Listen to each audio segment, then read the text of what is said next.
রাত বাজে 10:30। তোমার ভাই দোকান থাকি ফোন করি কয়েছে খিচুড়ি খাইবে আর বেগুন ভাজি খাইবে। এগুলা কি কথা? ভালোভাবে ঠান্ডার মানুষের হাত পায়ে বেড়াইছে না আর খিচুড়ি খাইবে আর বেগুন ভাজি খাইবে। কি আর করার, স্বামী খাওয়ার চাইছে করি দেওয়ার লাগবে। কিছু কিছু মানুষ এই মোর কড়াইটা দেখি কয়েছে এত কালা, এই মাইয়াটা মনে হয় গেদিরি। না ভাই আমি গেদিরি না, তেলানি কামতাই কিন্তু কেনা কালাই হয়। এলাক জান প্রাণ দিয়ে মানজিলেও কিন্তু এগুলা চকচকা হয় না। এক হাতে খিচুড়ি চলাছু আর এক হাতে দেখো বেগুন ভাজি করছো। রাইস কুকারের খিচুড়ি কিন্তু পোড়া লাগে, ওই জন্য মোক বারবার নাড়ি দেওয়ার লাগেছে।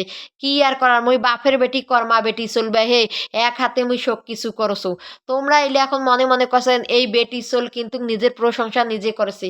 তোমরা এলে যদি না কন ভাই নিজের মনক তো সান্ত্বনা দেওয়ার লাগবে, নিজের প্রশংসা করি নিজেই। তোমার ভাইয়া কিন্তু দিনে চাকরি করে আর সন্ধ্যা 6টা থেকে রাত 12টা পর্যন্ত দোকান করে। তোমার ভাইয়া কিন্তু কর্মজীবন খুব পছন্দ করে। বেগুন ভাজি মোর ভাজা শেষ। বেগুন ভাজি কিন্তু লাল লাল করে ভাজলে কিন্তু খিচুড়ির সাথে খাইতে ভালো লাগে। ঠান্ডার সময় খিচুড়ি জিনিসটা খুবই ভালো লাগে। রান্না বান্না মোটামুটি মোর শেষ হয়ে গেল।